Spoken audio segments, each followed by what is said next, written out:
আজ ২৪তম রোজা অতিবাহিত হলো। একদিকে তীব্র গরম, অন্যদিকে সংযমের মাস। রোজা দিন দিন আরো বড় ও কঠিন হয়ে উঠছে। তবু মুসলিম সম্প্রদায়ের মধ্যে রোজা বা উপবাস পালনে কোনো বিরতি নেই। এরই মধ্যে মিলেমিশে চলছে ইফতারও। তীব্র দাবদাহের মধ্যে দিয়েই ২৪তম রোজার ইফতার মাহফিল অনুষ্ঠিত হলো উত্তর ৫৫ গ্রামের গুলশানে। আজ মঙ্গলবার এই ইফতার মাহফিলের আয়োজন করা হয় গুলশান অটো স্ট্যান্ডে। এদিন গুলশান এলাকা থেকে কয়েকশো লোক এই ইফতার মাহফিলে অংশগ্রহণ করেন। এদিনের এই ইফতার মাহফিলে উপস্থিত ছিলেন স্থানীয় নেতা সুশান্ত ঘোষ, বিশিষ্ট সমাজসেবী জুলকার নাহিন আলী, সমাজসেবী হায়দার আলী, মোহাম্মদ ইমরান সহ প্রমুখ। আমরা আজকে গুলশান কান্ট্রিতে যেরকম ইফতারের জন্য এসেছি, আবার সেখানে পুরো ইফতারের ব্যবস্থাপনায় যিনি আছেন সেটা হিন্দু লোক, সুশান্ত কুমার ঘোষ, যিনি কাউন্সিলর এবং পুরো চেয়ারম্যান, তিনি আজকের ইফতারের ব্যবস্থা করেছেন। তিনি উদ্যোগ নিয়েছেন, সামিল হয়েছেন মুসলিম।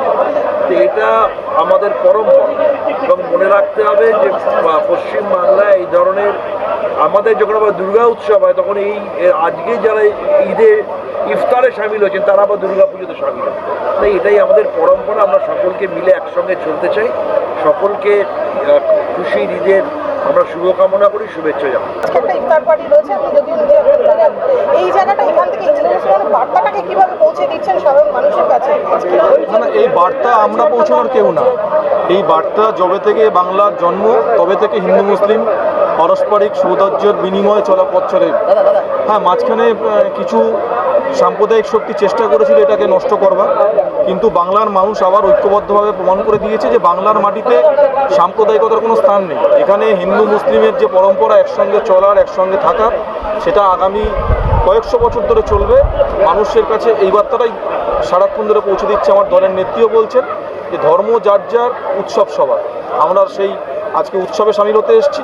ঠিক যেরকমভাবে দেবদাও বলছিল আমাদের উৎসবে যেরকমভাবে আলী হিজবিরা সামিল হবে, আমরাও ঠিক একই রকমভাবে এসেছি আজকে আগাম যে ঈদ আছে সেই ঈদের আনন্দটাকে ভাগ করে নেওয়ার জন্য। তো আজকে তো আপনি অর্গানাইজ করেছেন বা আপনারা মিলে করেছেন এই অঞ্চলটাকে, অন্য কোন জায়গা এতদিন পর্যন্ত ইনভিটেশনে গিয়েছিলেন?